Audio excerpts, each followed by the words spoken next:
Good evening, everybody, and welcome to Jesus College and to tonight's event for the Festival of Ideas. I'm Julian Huppert, I'm the director of the Intellectual Forum, and our aim is to get people to think and talk about interesting things.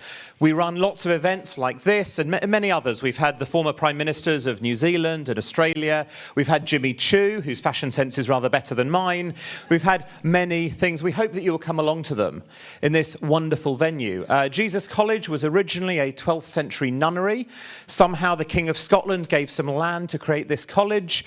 By 1496, it wasn't doing quite so well. There were two nuns left. One was somewhat elderly, and the other was apparently of ill fame. You can interpret that however you like. We then became an all-male college, and then just this year we're celebrating 40 years of correcting that by being fully co-educational. We hope many of you will come back to Jesus College, to the events that we do and the other wonderful things that happen here. And we like to showcase to people in Cambridge and elsewhere some of the amazing work that is done by our people. And the events that we have this week and next are really focused in that area. And I'm really delighted tonight to start off with what I think will be an amazing talk from two of our very own. So we have Dr. Sarah Steele, who's the Deputy Director of the Intellectual Forum here, who's a qualified lawyer, very interested in public health. And we have Professor David Stuckler, who has been in Cambridge on many times, is a professor at the University of Bocconi in Milan, but is also one of our senior research associates, so we're claiming the credit for everything good that he does. And it should be a fascinating talk. We all try to work out what it is that we can do to be healthy, but how much is that driven by the evidence, and how much of that is driven by what various businesses would like us to believe? What are the truly commercial determinants of health? Sarah and David, over to you. Thank you, Julian. So, where we want to begin tonight is actually with the story of somebody born today. Born today. Her name is Isla. Born in England, she can expect to live to 83 years old. We've made massive inroads across the last few centuries into improving life expectancy. Sanitation, hygiene, all of these measures have meant that we have extended life, and she can expect to live this long. But even though Isla can expect to live a longer life, on average she can only expect to be healthy for 63.6 years. That means Isla expects to live 20 years of her life with some kind of condition that impacts on her quality of life, her well-being, that makes her unhealthy. But what's even more pertinent is it matters where in England Isla was born. As many of you I'm sure are aware, Cambridge is one of the most unequal cities in this country. If Isla's born in Albury versus Isla being born in Trumpington, there's a huge difference in her projected life expectancy, and they're only a few miles apart. You see even more disparity if Isla's born in other parts of the country, in the north of the country, for example, in England. The data shows even lower healthy life expectancy if she's born in Scotland. These sorts of disparities, these inequalities in health, mean that we have some big issues here because they're tied inherently to preventable disease. They're tied to things like heart disease, cancer, etc. And these preventable diseases account for roughly 70% of our current health and social care spending. That's a lot of the NHS budget going on preventable diseases. And so that's what we kind of want to look at here. The number of people that are going to experience that are going to keep rising. People like Isla born today, who if she's born in one part of the country, might have really wonderful access to an education that exposes her to good dietary choices. She may get really great early years funding. That means that she gets a good diet out the gate. Her mother's received education about longitudinal breastfeeding. She's breastfed in her early years, she gets good education in school, she has access to resources, she comes to events like this because she's in a wonderful city where she can learn about her health. That Isla will live healthier longer. An Isla born somewhere with great deprivation, with a lack of access to children's centres, to good maternity care and good postnatal care and good healthcare workers, means that Isla's parents may not get the same education. Isla's parents might be working multiple jobs. They're busy, they're tired, they buy prepackaged food, sugary cereal for breakfast, because it's what she'll eat without complaining to get out the door in the morning, something I experienced myself many mornings with a 4-year-old. And for that kind of parent, getting the kid to eat, getting them into school, getting to work that long, tiring job, is going to happen. And that sets Isla up for a life with ultra-processed foods. That sets Isla's palate, that sets Isla's choices, that sets Isla's understanding. And there's a fair chance that Isla, like many people, will acquire from those choices around food a series of preventable diseases. What we expect to see in the UK, sadly, is an increase.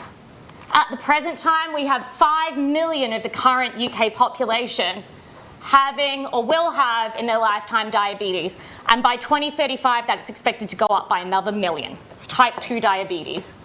It costs the NHS a staggering $8.8 billion a year. It's a lot of money as well. So it's not just Isla who's going to suffer further unhealthy years that could be prevented and a quality of life that we don't want to see her have, but it's also going to cost everybody else because it's diverting resources. It's diverting things away from other choices. But is this uniquely British? No. One of the things that we're seeing is a rise in serious health conditions like this, preventable diseases, worldwide. In India, we see about 100 million people with diabetes. In Mexico, it's not cartels that are number one killer, contrary to what all those late night cop shows tell us. It's diabetes. And so while many of us perceive violence as the big issue in Mexico City, actually, it's probably more the can of sugar-sweetened drink in somebody's hand, not the gun. Gun's certainly an issue that deserves attention, but what we want to do here is really talk about these preventable diseases because they account for so many of the deaths that we currently see in the world. The data is clear. Those cartels and all of the violence and injuries and terrorist incidents that capture so much of our media attention actually account for a relatively small percentage of deaths worldwide during the year. Non-communicable diseases account for the vast proportion now. This isn't true universally. I want to be clear here. Communicable diseases like cholera, etc., certainly matter in situations, especially with issues around displacement from countries. We see communicable disease is still a problem, places like Yemen and places like that where there are incidents happening. It's critical that we still pay attention to them, don't get us wrong. But what we want to do tonight is focus on those NCDs and why they are happening. And we want to see what those excess deaths connected to NCDs are caused by. David, do you want to jump in? Yeah, I mean, when you look here at risks by factor, right at the top, high blood pressure, high blood sugar, high body mass index or obesity. The world's leading avoidable deaths are strongly tied to what we eat, what's on our plates. And we have a big problem, a very big problem. So if you zoomed out into space and you were an alien looking at our planet, you could be forgiven for thinking we had all gone mad. Because we live in a world where 2 billion, a staggering figure, people suffer from malnutrition, undernutrition. On the flip side, 2 billion suffer from overweight or obesity. At the time this was made, it was 1.9. It's now closer to 2. And what this means is that our global food systems are broken. They are failing to meet the most basic nutritional needs of the majority of the world's population. Does anybody know what this image is of? Anybody in the audience want to hedge a guess? Yep. Processed food. Processed food, absolutely. But what do you think you got this food? Nope. It's cheap. It's cheap. And why is it cheap? Because this is a photograph of a food bank emergency food parcel, folks. That's what this is. This is what people in socioeconomic deprivation in England, this is the kind of things they can expect when they need an emergency food supply. When you need to feed your kids and you don't have access to the resources to buy the food yourself, this is what you're going to get handed at a food bank. And what you all first observed is it's highly processed. It's your pre-made custard. It's your spaghetti in a can. It's all the things that are going to give you quick calories, but it's highly processed foods. And that's because this food is cheap. But it's also because it's available and it's common, and this is what we put in those bins at the supermarket when we buy food and mean well and donate, right? When you see those bins in Waitrose, in Tesco's, in Sainsbury's, and you throw food in them, you throw stuff with a long shelf life, and you throw stuff that's quick calories, and you throw stuff in that looks like this. And actually, it's actually really common in our diet. 56% of calories for the average person in the UK come from ultra-processed foods. It's a lot of our calories. And that's a photograph of a supermarket, right? This is what it looks like. There are so many products. There's so much packaging. David's going to talk a bit more about the illusion of choice we get from that in a moment. But the really pertinent thing here is that we know the dietary advice is eat less ultra-processed food. Prospective studies have shown that a 10% increase in the proportions of ultra-processed food in the diet are associated with a significant, e.g. greater than 10% risk of overall cancer and breast cancer. Ultra-processed foods aren't really that good for us. They often don't leave us satiated. They have direct biochemical impacts on the brain. The sodium, the sugar, they're designed to be addictive. Loads of food and nutrition research goes in by big companies to make this food delicious, desirable, addictive. And that has impacts. Now, one of the things that we kind of wanted to say that also sits here is just about the UK food environment. All I've heard all year is people telling me that Greggs is like the sure bet investment, guys. Put your money there. Greggs is growing. Put your money into Greggs. It's a sure bet investment.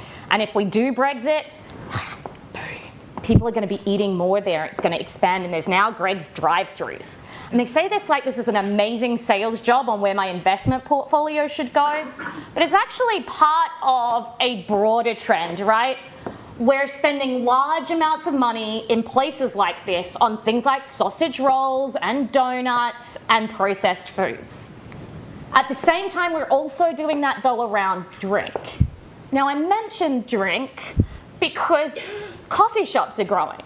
And absolutely, I don't want to point the finger and say they're not all unhealthy options. Your black Americano, 2 calories, keeps you going. David's just had one. I like Costa coffee. You do. I live in Milan. It's supposed to be the best coffee on this side. But when you're buying the seasonal drinks, for example, how many of you have seen the plethora of pumpkin spiced alternatives ready to prepare us for fall? That is not coffee. And that is the point. It's calories in a cup. It's the venti versions of these, the large versions of these, are the number of calories of a meal many times. And they have so much sugar in them. The amounts of sugar in some of these drinks, you could eat a packet of 50 Skittles or 1 cup of mocha. It's that kind of equation, and we just don't think that way. So we've seen a growth in coffee shops. We've seen a growth in the amount of calories in things. I ad hoc looked at what was in a venti pumpkin spice latte this afternoon. It was 470 calories. 470 calories. That's 3 Whisper bars, guys. I could polish off 3 Whisper bars for the same amount. And we don't think of it that way, right? We don't think of that much sugar in the drinks and that many calories. So what we're seeing is a change in our food environments. And one of the things that's also quite notable is how many takeaways and how they too are connected to that very point I made about it matters where Isla is born. The density of takeaway restaurants is increasing in areas that have high levels of socioeconomic deprivation. It's not just the City of London's plethora of restaurants, it's these takeout locations that are growing in the places that have high heart disease and the like. And just add on this, the irony of this map is we did some of the maps of where food banks were blowing up in Britain. If you look at this map of where takeaways are the most common and look at where food banks are, it's the same map.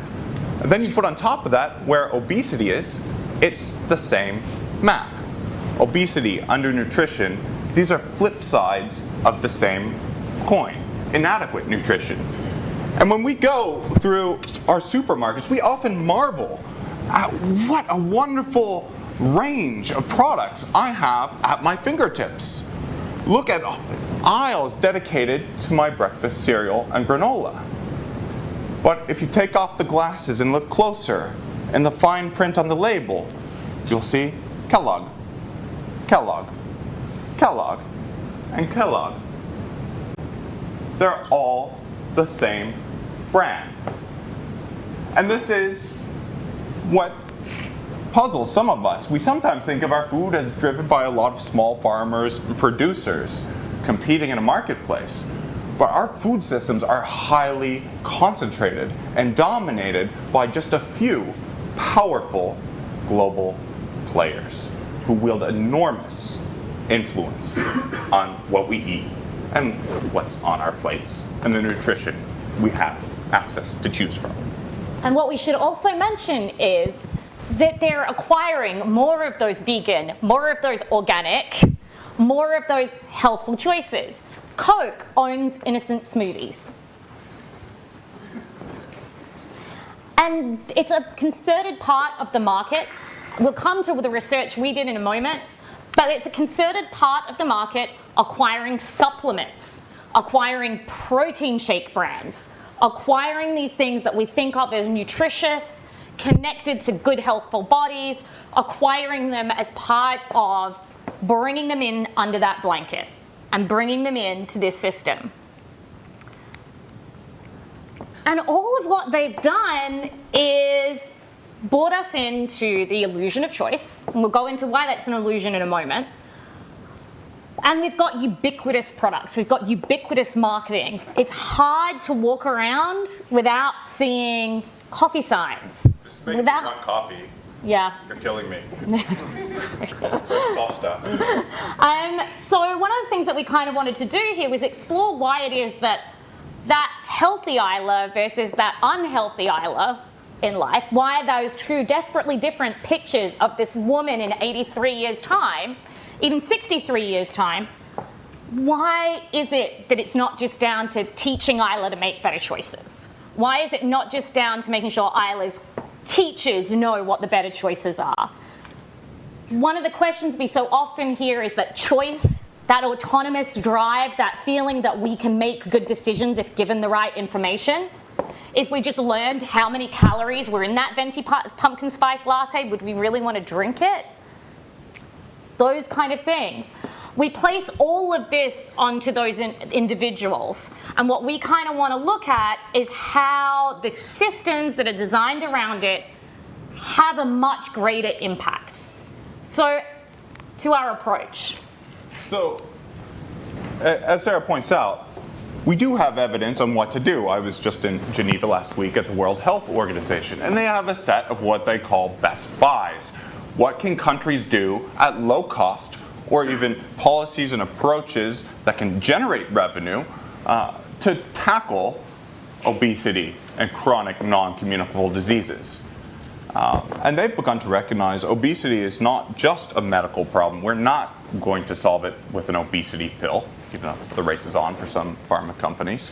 But we're going to solve it with fiscal, regulatory, legislative measures around restrictions of marketing to children of sugar-sweetened beverages, of taxes to reestablish a healthy relationship with our food. So why aren't these policies happening? And this is where we begin. Our work as social scientists taps the tools of sociology, political science, to look at the power structure. Who rules global food systems? Mapping out the networks, the vested interests, the points of change and influence. And we've also started to develop, as an analytical tool, forensic freedom of information requests to go behind the scenes and hear and learn in their own words what big multinational food companies are trying to do to shape our diets. When it comes to food, it's not like tobacco. We don't have disclosure of all documents, so we know with great detail the many steps tobacco companies did to try to expand their markets. Through freedom of information requests of important public officials, big food partners in the Department of Health, we're able to learn more. And just a quick flag of our partners. We're big on truth and transparency. We get support from Wellcome Trust, a great funder here in the UK. We work with US Right to Know, which was set up by Ralph Nader in the US.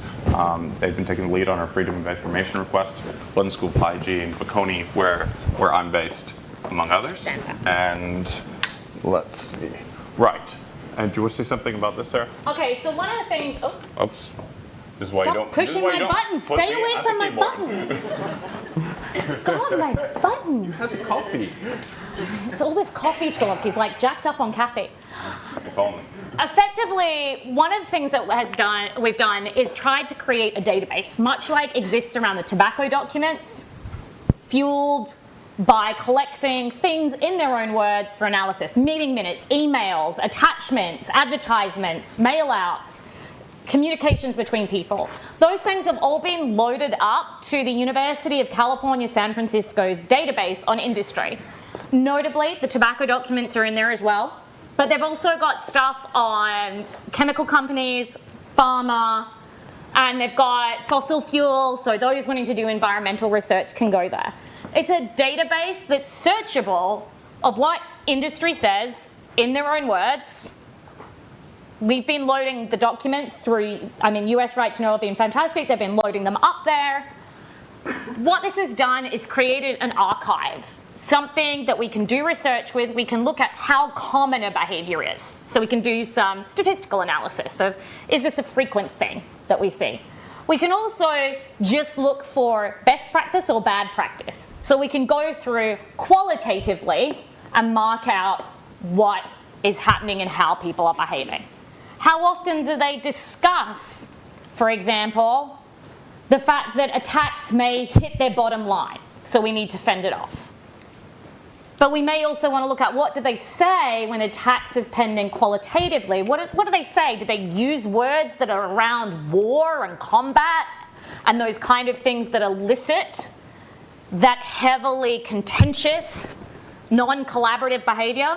Or are they using words of collaboration? We face taxation and therefore we need to engage with public officials. Are they using constructive language or are they using combative language? And that's what we were looking for.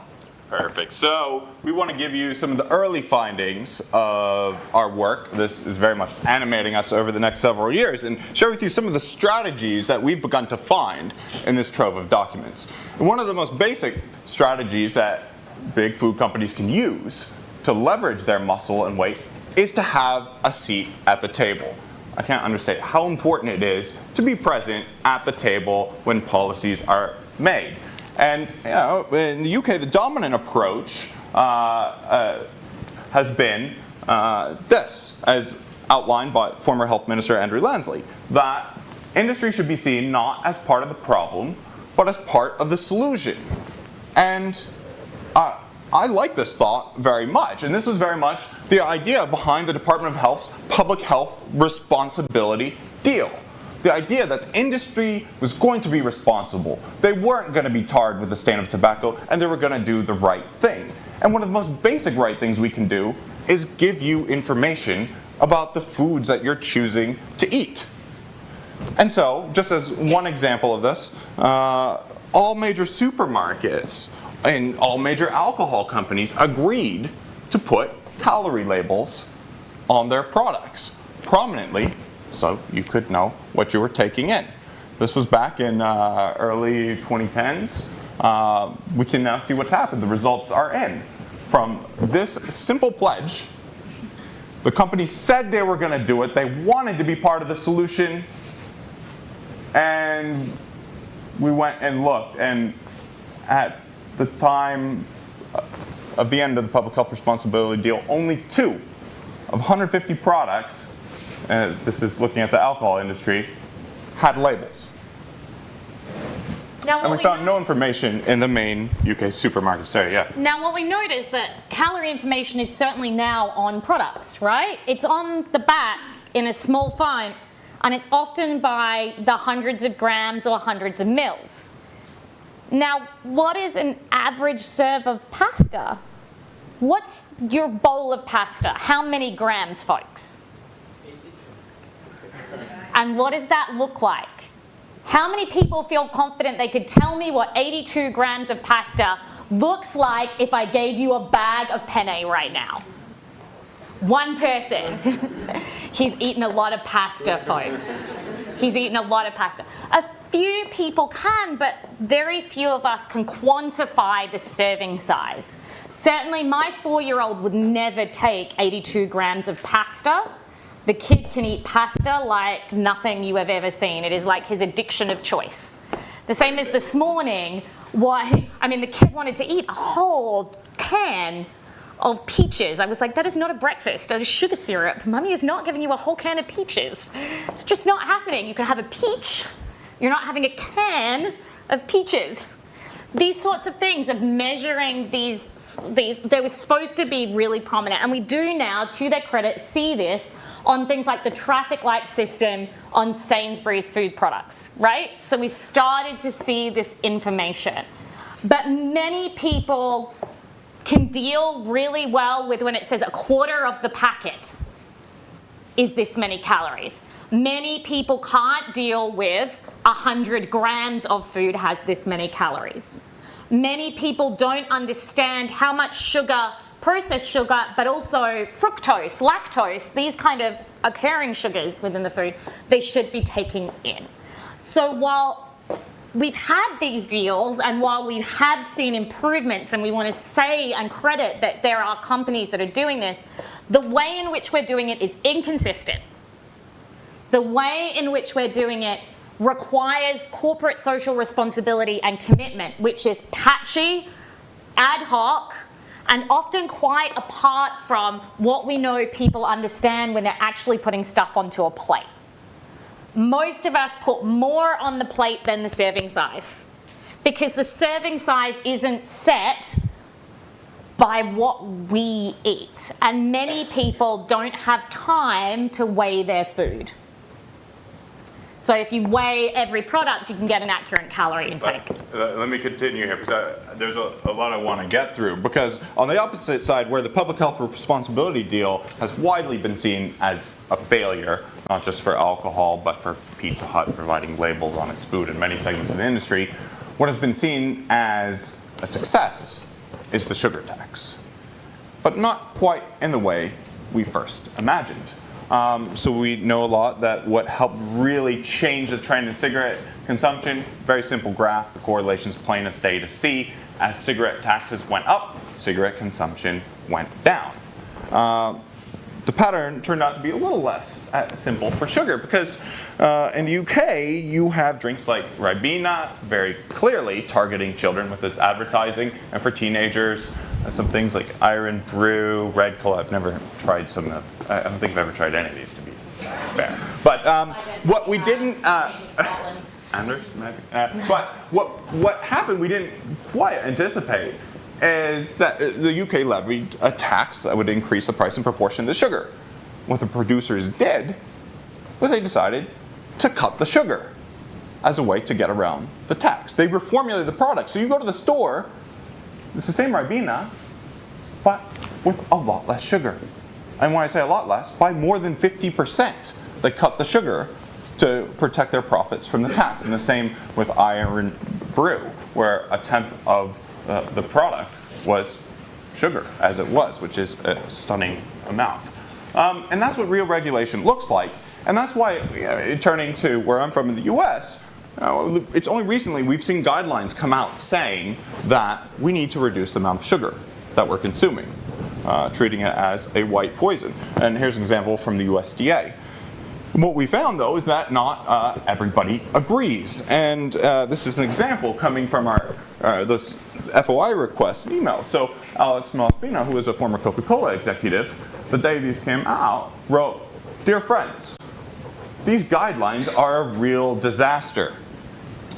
Writing to researchers at UMass, writing to researchers at a range of universities, Monsanto as well, CocaCola, others, International Life Science Institute. We'll come back to some of these. But it goes on to say, soft drink taxations, modified school luncheon programs, a strong educational effort to educate children and adults to significantly limit their sugar intake, on, could force industry to start drastically reducing the sugar we add to processed foods and beverages. We have to consider how to become ready to mount a strong defense.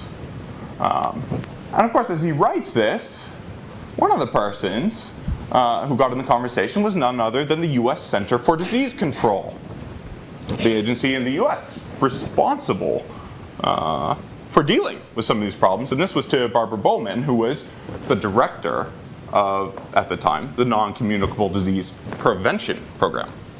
Barbara says, "Alex, sorry for the delay in replying. I've been away.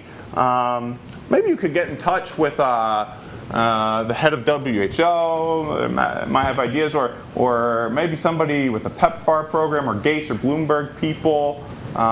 Maybe they could be of help." And Alex comes back and says, "Barbara, thanks so much for these very good leads." As the conversations go, I really like the one about having Mr. Bill Gates help. Our chairman knows him very well. I'll take up this idea. We want the WHO to start working with us again. And the food industry is very willing to come to the table. Now, when I say come to the table, it's good to have a seat at the table, because when you're at the table, your power is not just expressed and getting things on like the public health responsibility deal, but it's also the power to keep things off, like the sugar taxes we just showed. So before we move on, though, what I want to say there is that one of the things that we see throughout the document batch, and David hasn't, for his luck, had to read all 180,000 pages of the documents. I did. Very long evenings flicking through pages of emails, and there's a lot of inane conversations we have via email these days, guys. Good restaurant recommendations. There was really good restaurant recommendations for places like Geneva and Washington, D.C. I have a good list now. But what we see in there is a constant pushing of public-private partnerships. A rhetoric of making sure that people are invited to conferences, to present to committees, to make sure people are at international organizations, are presenting. They're pushing private partnerships. They're pushing this model of making sure that they have a seat at the table in every single discussion. And absolutely, one thing we will say is that it's pertinent to have industry voices at some tables when we're talking about new products, new things. We want to know the data behind it. We want to know what's in it. We want to know the ingredients. Absolutely. But what we were talking about here was seeing a trend in emails where those pushing the seat at the table was to thwart things they thought would be contrary to the commercial interest. Those are quite different things, right? Being at the table to provide critical information to assess what is best for the public good is quite different than being there to know what's coming, to be able to thwart it, to mount a strong defense. I want to speed up because Sarah introduces here framing the debate. And one of the ways power is expressed is in shaping our gaze of what we look at, very much in the way when you have your iPhone, you can calibrate what's in the photo and what's not. And framing the debate is very important. Political scientists will tell you for what we consider appropriate things to act upon. And this matters a lot also for scientists and what they study, what they don't study, and what the evidence base is our doctors have and when they're trying to provide good advice to their patients. And so in one sweep of the literature, there was a systematic review. These are basically put out a fishing net, get all the articles relevant on a topic. It's got the gold standard used in medicine for constructing guidelines. Tried to look at nutrition articles.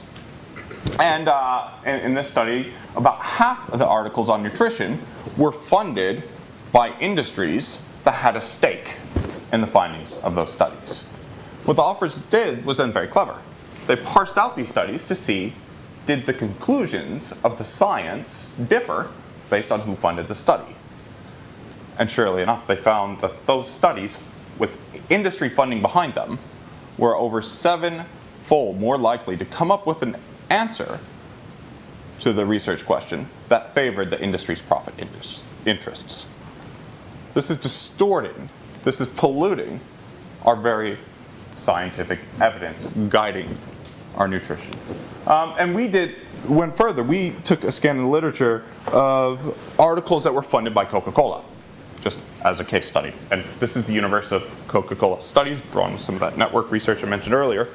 And what I have in green are the studies that say on the tin that, in red, the studies that say on the tin that they were funded by Coca-Cola.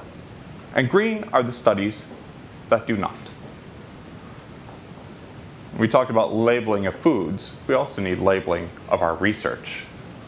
There's a big gap in very simply declaring that there's a potential competing of interest from who's funded the study. And some people have asked us how that happens. One of the things that we found, that we looked at, is the way that industry funds third-party, supposedly, purportedly neutral organizations who then go on to fund researchers. If there was actually that step between it, it wouldn't be such an issue. But quite often the people sitting on the grant committees for those bodies are actually the industry members as well. So they're guiding where the money is going. And the other pertinent thing to say here about why some of these conflict of interest statements are only partial, they don't give us the full information, is that most of the time what we have to declare is we received money from X. I received money from the Wellcome Trust. So a lot of people now receive grants from these bodies that are third parties that are fully funded. And we're going to go into those in a minute. We're going to tell you a bit about them. But what they do is they basically deliver the money to the point where it's supposed to be: travel grants, meeting and association costs, research funding. They also give, and one of the things we found in our Coca-Cola research was they give unrestricted grants to the academic institution which fund a program, but that means that you don't have to declare that because it didn't fund your study. It was an unrestricted grant to the institution that happens to have paid for your whole team and happens to have paid for your equipment and all the things that you needed, or what you pay your research subjects, but it was an unrestricted grant to the institution, not to you as the researcher. But let me keep going. So, there are others involved in this, such as here, the American Council on Science and Health. These are frequent contributors to Fox News about the science on nutrition. And here they write, research actually shows there is no correlation between per capita soda consumption and weight. This truth is conveniently ignored by those who need to pursue an anti-big soda agenda, oblivious to science-based evidence. They're actually talking about me here. The focus should be on physical activity. It's clear that we become far too sedentary, which is absolutely true. We must also address physical activity. But the point is here, we had just published a study in American Journal of Public Health showing a very clear correlation between per capita soft drink consumption and adult obesity prevalence and diabetes. And never mind this, there are very strong individual randomized trials that show when children drink more sugar-sweetened beverages, they are at much greater risk of absorbing excess calories and having childhood obesity. But the point is that the industry is supporting these front groups, supporting research to create doubt, sow complexity, and frame the debate in different directions more favorable to their interests. And so one of the things I did with the data set that we have was mined it for contracts. went through those pages and pages and attachments and found actual research contracts and looked at what they say. Looked at those unrestricted grants and went, are they actually really unrestricted? How are they being directed? What terms and conditions do they contain? And what we found in there was that many of them had the bog standard research terms with a few variations and tweaks.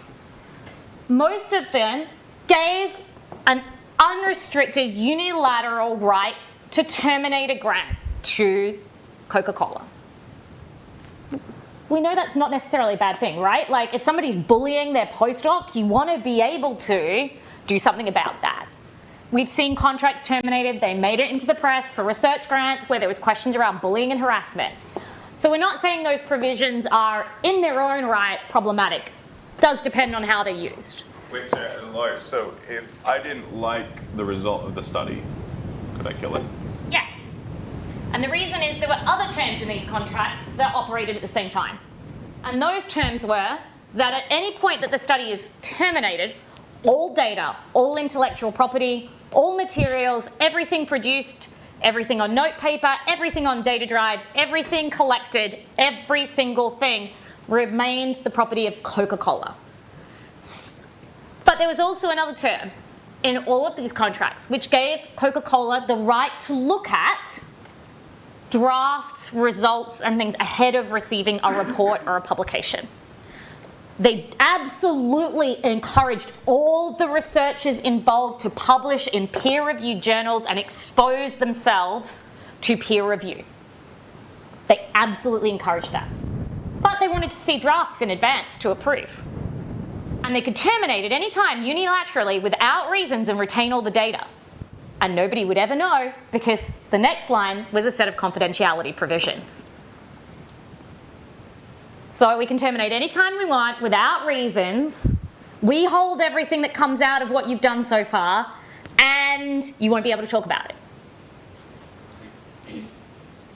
How much do we know? How do we know if a study wasn't going the right way for that company? But there's a more subtle element to that, right? There's more subtle influence on the researcher. How likely are you to frame that kind of negative result in a more palatable way if you know when you send that draft off, you might have that happen to your team? You've got a series of postdocs sitting there who kind of need that money, albeit a pittance to live off of and eat and do those things. You're going to have that influence, that soft power exerted over you to make those wording choices. And we believe that impacts on what we see. Those contracts, those terms were heavily weighted against the researcher unless that researcher toed the line. One good example of this. Just click. Click. Go. You're the clicker. Oh no, I'm not. We're experiencing minor technical difficulties. Oh no, he doesn't play. Doesn't play? This is important to play. If we, oh no, this is Oh, the no. Mac. I'm even more useless at play. Can you do it? You're American. That's You can tough. do that. You can do That's this tough. top Is there not a accent. way to It worked beforehand, but now it doesn't play. play? How do you get out of slide view? We can't, I can't. because otherwise it cuts the feed. Oh, So you're gonna have dear. to be him. I'm not able to be Steve. This is beyond what I can do. Okay, so to give you the gist of what he says is that it's about energy balance. That what the current obesity crisis is about is not what we eat, but about the fact that we're increasingly sedentary. That we aren't balancing off our energy intake with energy burning activities. So we're eating too much, we're sitting too much, we're not running enough. It's about energy balance. This is what he promotes. And he quite notably states in stating that obesity is not the product of our food and beverage environments. It's a product of the fact we're not moving enough. So, Steve is the leading physical activity researcher in the world. He coordinated the Lancet series on physical activity, which for medical researchers here, you'll know, doing that in the Lancet. It's a bit like you wrote the book. But what you don't see is Steve perpetuates energy balance and his videos, or even in the Lancet series, is that they were funded by Coca-Cola. This is one of those many green dots that you saw earlier in the universe, and particularly one that we've studied extensively on building networks, which is our third strategy of what Coca-Cola sought to do in funding Steve Blair and establishing the Global Energy Balancing Network, which we happened to stumble upon, this was sheerly fortuitous, in our document trove, the concept note for establishing the Global Energy Balance Network by Coca-Cola, which they saw explicitly as a weapon in the growing war between the public health community and private industry, to be used to change the conversation. Remember what I mentioned before about framing the debate, and especially to unite the private sector with reasonable academics. David, you realize that means we're the unreasonable. We are unreasonable academics. And I can go on. It is time to inject sanity and reason into the public debate. Just going on here, James, do you want to say something about James Hill? Okay, so we have a series of academics who have worked extensively with Coca-Cola executives across time in various entities. We've looked at three such entities. We've looked at the Global Energy Balance Network, we'll call it GEBN, just for ease of use. We looked at the ILSI, the International Life Sciences Institute, and we looked at IFIC, the International Food Information Council. Did I get that right? Yeah, I always get them wrong because I'm so used to the acronyms. Incredible to those of you who have International Food Information, that's good, right? It's a science comms body for the public good to understand food. Entirely set up and funded by a former Coke executive in conjunction with some academic friends who'd worked for industry for a long time. GEBN, IFIC, ILSI, all of these bodies put on the tin that they're working for the public good to further knowledge about food, but actually receive the lion's share of their funds from industry partners like Coca-Cola, Monsanto, Kellogg, all of these bodies. We'll show you some of the financial documents in a little while because they came up in our email batch. Just to add one thing you really realize, when you see these long CC chains, this is what we're talking about, building a network. There are researchers not just at one institution or two, but across the globe, responding and planning, shaping the science of nutrition.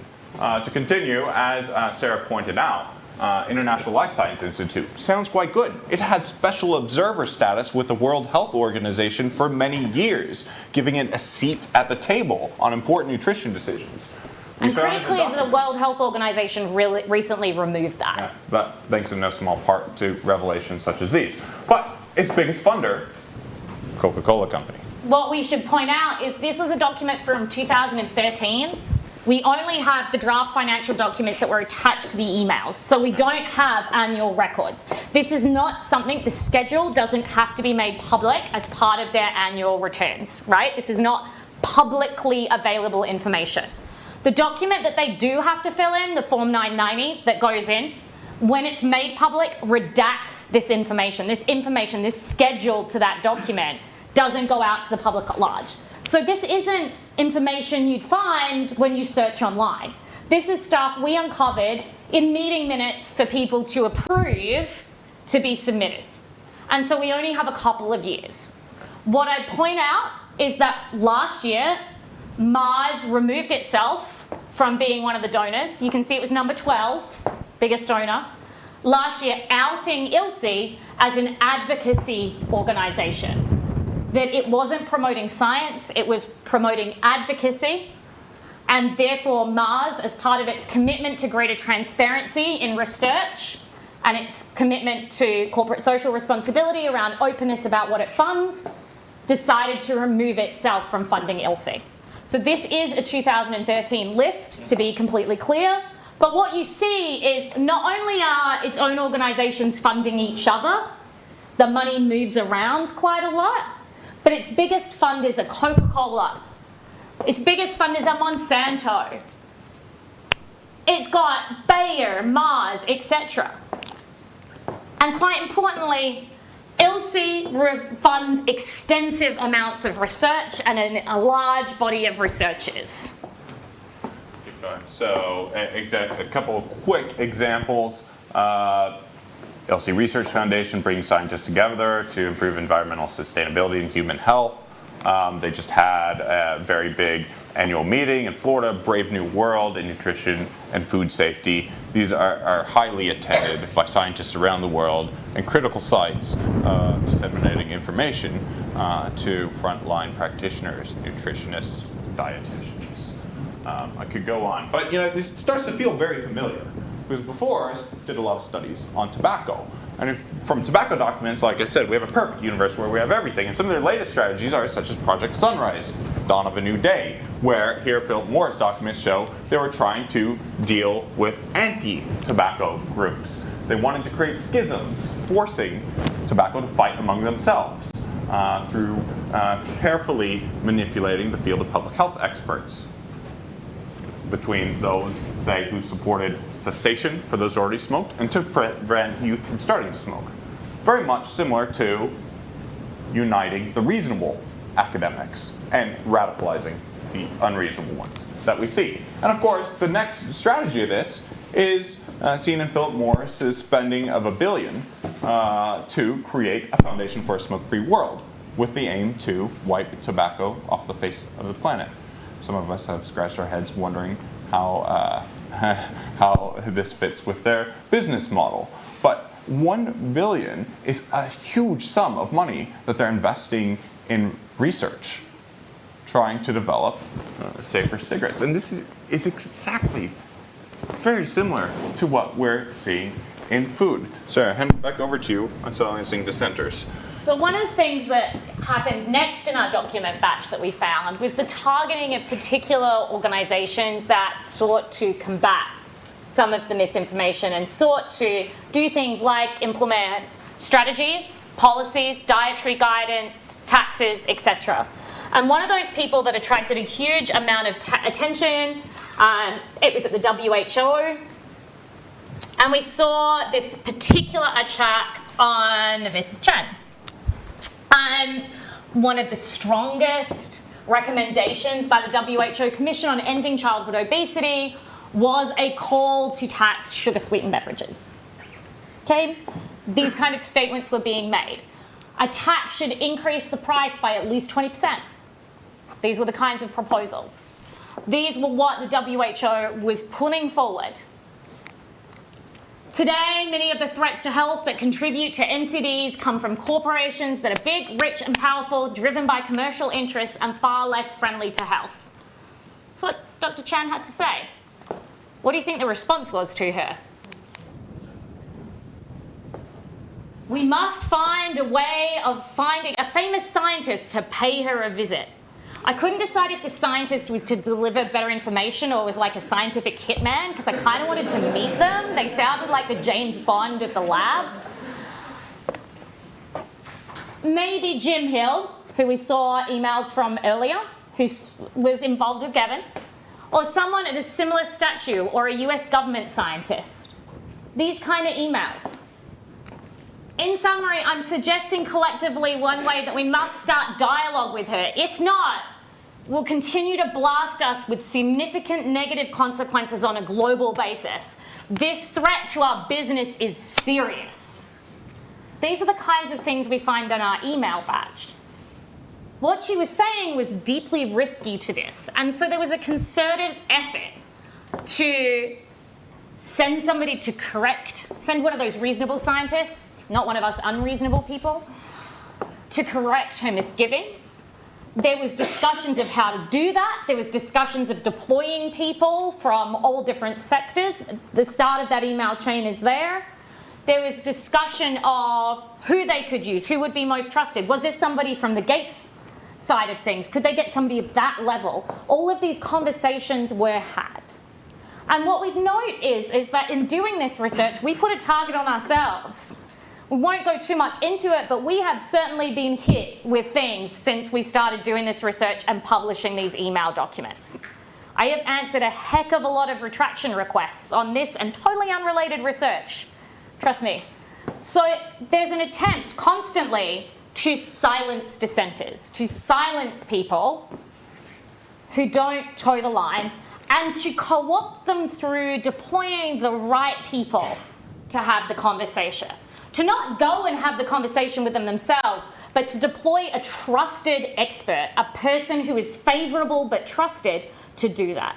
And at the same time, finance efforts to stop these attacks, to throw huge amounts of money into attacking beverage taxes at a national level, but also huge amounts of money at placing the pertinent researchers in Dr. Chen's path to make sure X got to a conference. We'll remunerate them, we'll give them travel, we'll give them allowances, we'll get the right scientists there to influence.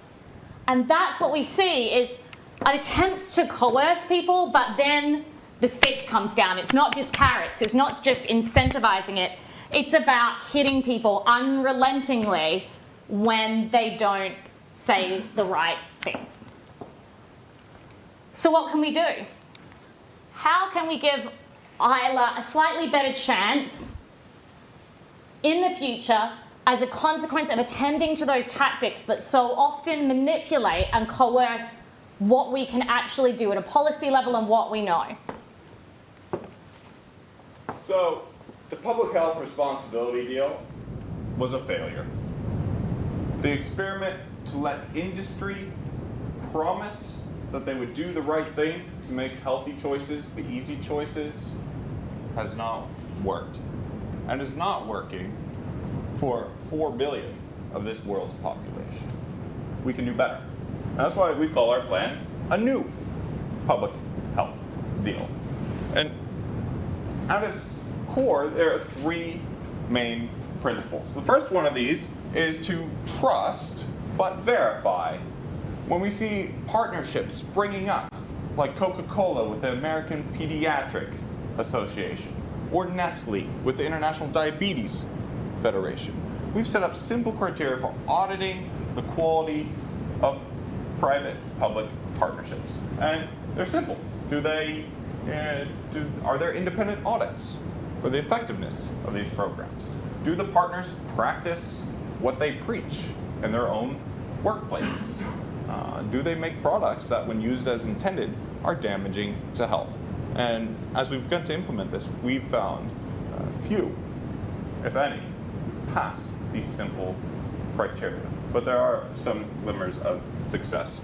The next is sunshine. Sunshine bleaches. To bring into the light these hidden conflicts of interest that act as a third rail driving forward medicine and public health on nutrition through huge sums of funding. Some of you have seen Formula One. The drivers wear their logos. That's what I'd like to see for our nutrition studies, for our nutrition researchers, when they get up here with you. So I'd like to see with our politicians that we bring to the light, bring into the sunshine, these competing interests. And third, we designed and discussed in this study the need to have multiple different partners in our research. And the idea that we're stronger by having partnerships with non-profit organizations, with researchers at multiple international institutions in different jurisdictions with different knowledges. So one of the things we kind of did was look at how we can be stronger together.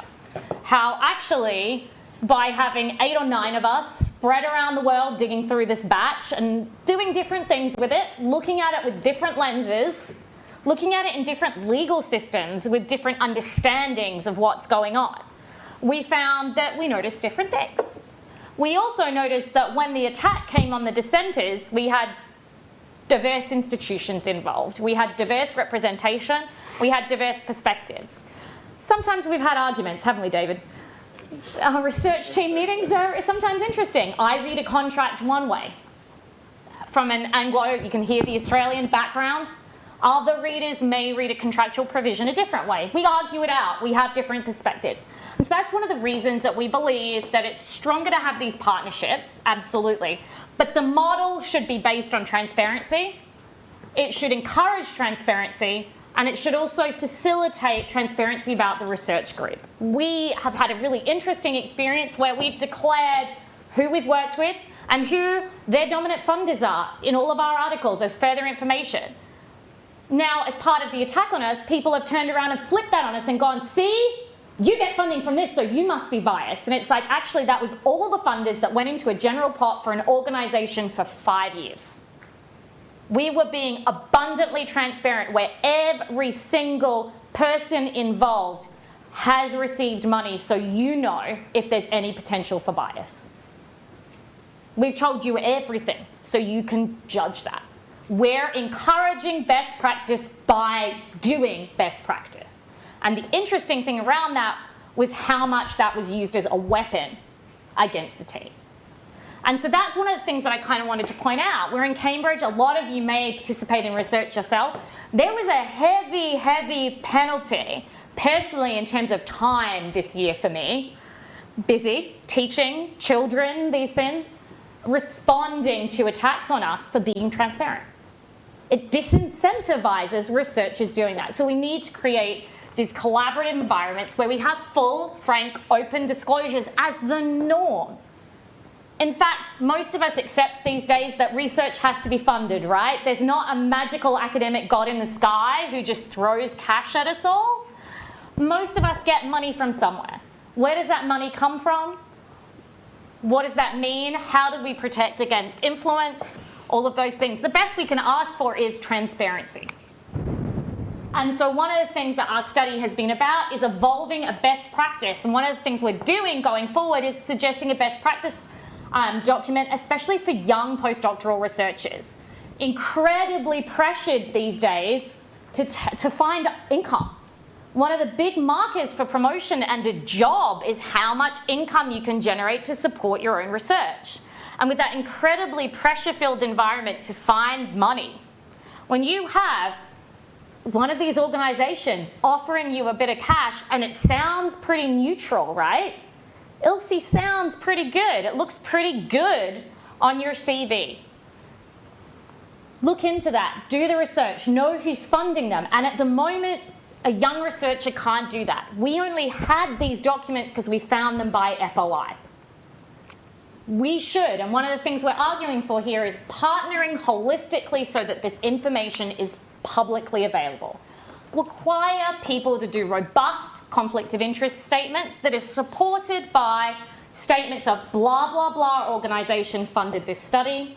They received their money from. Pretty easy. You can then spot if there's any influence. These simple things we don't do right now. It's one-line conflict of interest statements. And when we've pointed this out, and this has been pointed out as a consequence of affiliated researchers who are working with us, we've seen conflict of interest statements change on PubMed. They've actually made them more robust. Doesn't change the study, it doesn't change the data, but it gives you full information so you can judge whether you trust it or whether it's influenced. What are the vested interests? And that's what we're interested in. Are there any questions about our research? We got 180,000 pages of emails, and I've read a heck of a lot of them. So are there any questions? We have the team with microphones coming out. We have a microphone at the top, and then one over there. Go here first. So that was really interesting. One question I've got is maybe going back a bit further. Yep. Which is, where do the recommended daily allowances come from? So this is a question I've had for a while, and I've heard rumours that it comes from post-World War II rationing, and the heavy emphasis on carbohydrate comes from the American grain industry. So I was wondering whether you know anything further, and actually showing that this has actually been perpetuated for a very long time, and even undermines the very recommended daily allowances that you're trying to advertise. So one of the things that we're talking about in talking about daily guidelines was about how they were thwarted. In part, one of the things that comes up is historically they have been heavily influenced by lobby groups and lobbyists, and they actually are often influenced by lobbyists and lobby groups. Part of the problem we have is determining what is good science in different locations, because at the moment we literally can't judge who funded it. Yeah. The statement doesn't tell you. And one of the things that we looked at, and one of the things that we were kind of careful about, you used the example of how the dietary guidelines were quashed because they recommended a reduction in sugar. We weren't advocating the content of those guidelines. We were saying they were quashed because they did something negative to the sugar industry. What I think is really important to say is that so much on the research on dietary intake is funded by people with direct interests in what we have in our diet, that the low-fat nutritional advice was heavily funded by carbohydrate benefiting industries, right? So we know all the stuff on have low fat, fat drives heart disease, fat bad for you, was funded by people with vested interests, by and large. We also see this with sugar-sweetened foods. We had some really interesting ones around guidance for kids. One of the really interesting ones was a physical activity program that would be wound out all over the United States. And that was particularly trialed, and we had the data on the study on the trial that was what led to this winding out. And that trial was funded by people with Big Food being their huge contributors. The people all on the panel and the review boards and all that were people connected to Big Food. In fact, several of them left and went on to Big Food jobs. And what that recommended was that one of the solutions to childhood obesity is doing 10 minutes of exercise in class a day. I mean, I don't know how many calories you're going to burn in that 10 minutes. I have seen my 4-year-old on a sugar high. He does burn a lot of that sugar as he goes in manic circles around me. But you're not going to burn off that excess calorie. And so that is one of the problems, is that what is the good advice is really hard to tell right now. It wasn't until we dug down and went through the authorship statements and then did conflict of interest statements and dug through their university websites. So what layer we had to go to is find the articles, get the academics, look at the academics' websites and their universities and see what they listed as their grants and find their CVs, and then compare what they declared in their conflict of interest statement to what they said when they were applying for jobs or on their LinkedIn page. And what you found was most of that funding from corporate bodies wasn't declared on the publication. Hard to tell. We'll take the question at the top, and then we'll take one just over there, and then at the back there. And this group's welcome to ask as well. I'm thinking about the slide with the network of how many papers are acknowledged to be funded by Coca-Cola. How exactly do you plan to convince these companies to share the information about what research are they funding? They clearly don't have an interest of doing this. So Coca-Cola has committed publicly through a social corporate responsibility declaration on its website to declare everybody that it funds and every organisation that it funds. So it has committed to that after negative publicity. It's put those all on its website. What's quite interesting and what I did was then went to that website and compared how many of those came up on the academic papers of the people that funded. And also looked at what we found which was happening, which was Coca-Cola gave huge amounts of its money to ILSI, Gebben. Historically, Gebben now doesn't exist because of all the negative publicity. IFIC, all of these bodies that are supposedly neutral and for the public good, it gives them a huge swathe of its cash. And that cash then gets on-paid for other things like research, publicity, attending meetings, all of those kind of things. So that money then directs into the research. And that's not declared on the website.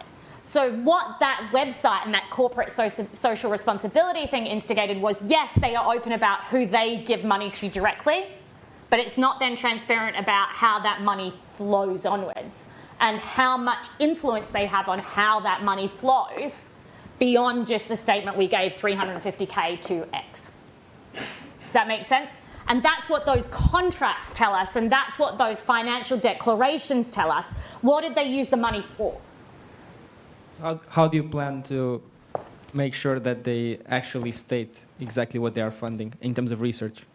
We hope that by exposing some of that behaviour, we encourage people who are taking research money to look at their funders with a real eye, to have robust conflict of interest statements. But we also hope that we can encourage the true declaration of these bodies, which are often listed as public not-for-profits, to actually what they really are, which is what the WHO did.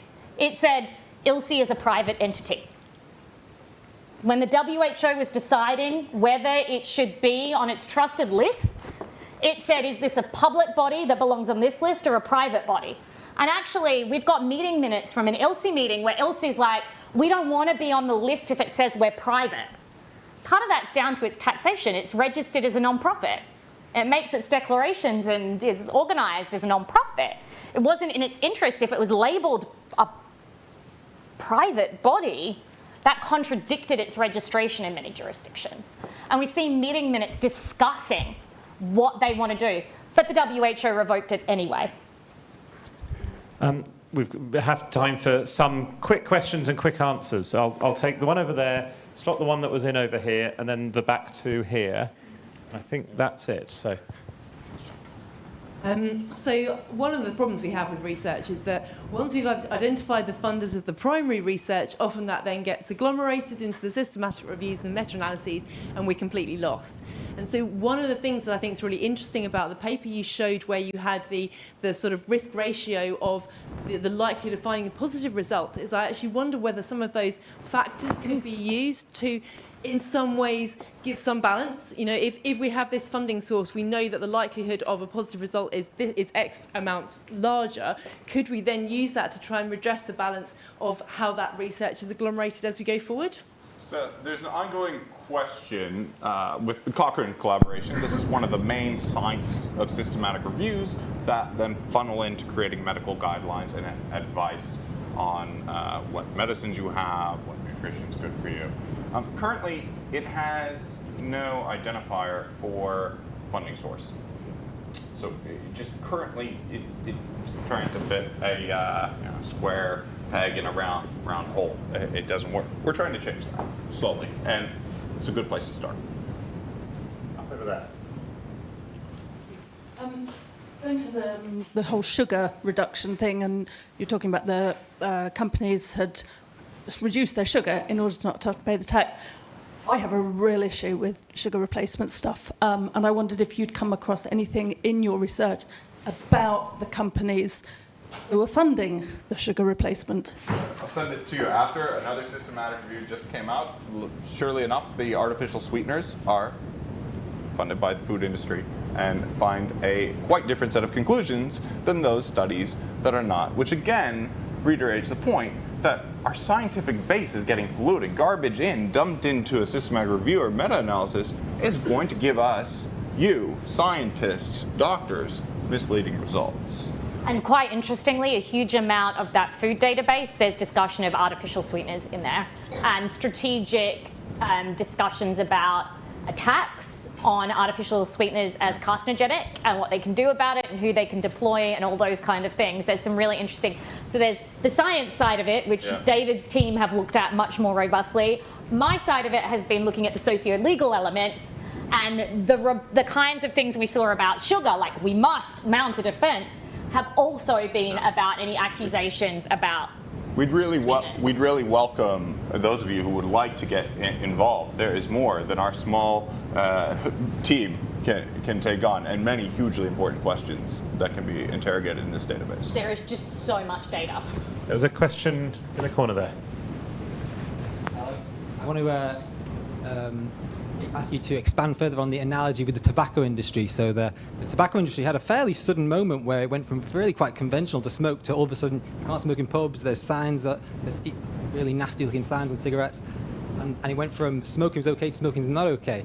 It's not going to be so clear with the food industry. So I guess there's two parts to the question. One is, when is the tobacco moment for the food industry? And what does the post-tobacco moment look like for the food industry? Because it isn't that we stop eating. What does the post-tobacco moment look like? So I want to take one kind of dispute there, which is actually that's not true. We didn't have a sudden moment about tobacco. Actually, the first tobacco control information connecting to like smoking to cancer and a resultant public health change was in the 19th century. Yeah, but the social thing. Yeah, but you saw prohibitions of smoking in railway cars in the 19th century. So we got it, but then something happened. And that's where those tactics came in. They distorted the science, they created the schisms, they marketed, they co-opted doctors to say, I smoke every day. Just to add on that, I mean, tobacco is the subject of study a lot. The World Health Organization has its set of recommended policies, such as bans in public spaces, taxes, and it estimates that the percentage of the world covered by those effective policies, many of which we take for granted here. None of us would want to go back to smoking in pubs. Well, some of us might, but not. But, not us too.